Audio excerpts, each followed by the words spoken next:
आज तक आपने सुना होगा कि इब्लीस हमेशा इंसान को इबादत से गुमराह करने की कोशिश करता है, मगर आज की यह कहानी इतनी अजीब है कि इसे सुनकर आप हैरत में पड़ जाएंगे। एक शख्स अंधेरी रात में नमाज अदा करने के लिए अपने घर से निकला। रास्ता बहुत अंधेरा था और चलते हुए उसे ठोकर लग गई। वह मुंह के बल गिर पड़ा और कीचड़ से लथपथ हो गया। गंदे कपड़े देखकर वह वापस घर लौटा, लिबास बदला और फिर से मस्जिद की ओर रवाना हुआ। अभी कुछ ही कदम चला था कि उसे दोबारा ठोकर लगी और वह फिर गिर पड़ा, मगर उसकी हिम्मत कम न हुई। वह फिर घर लौटा, कपड़े बदले और एक बार फिर मस्जिद की ओर बढ़ा। इस बार जब वह घर से बाहर निकला तो दरवाजे पर एक अजनबी खड़ा था, जिसके हाथ में एक चमकता हुआ चिराग था। अजनबी चुपचाप उसके आगे आगे मस्जिद की तरफ चल पड़ा। चिराग की रोशनी में इस बार रास्ता साफ नजर आ रहा था और वह बिना किसी मुश्किल के मस्जिद पहुंच गया। मस्जिद के दरवाजे पर वह अजनबी ठहर गया और नमाजी अंदर चला गया।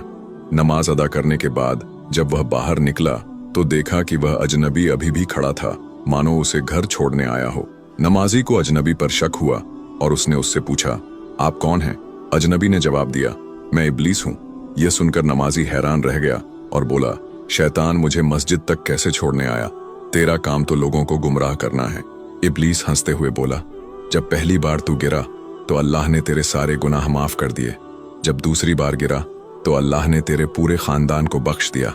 मुझे डर था कि अगर तू तीसरी बार गिरा तो अल्लाह पूरे गांव को बख्श देगा, इसलिए मैं चिराग लेकर आया ताकि तू बिना गिरे मस्जिद पहुंच जाए।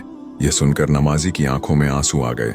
उसने सजदे में गिरकर अल्लाह का शुक्र अदा किया कि उसकी मेहनत और नियत को अल्लाह ने कबूल कर लिया।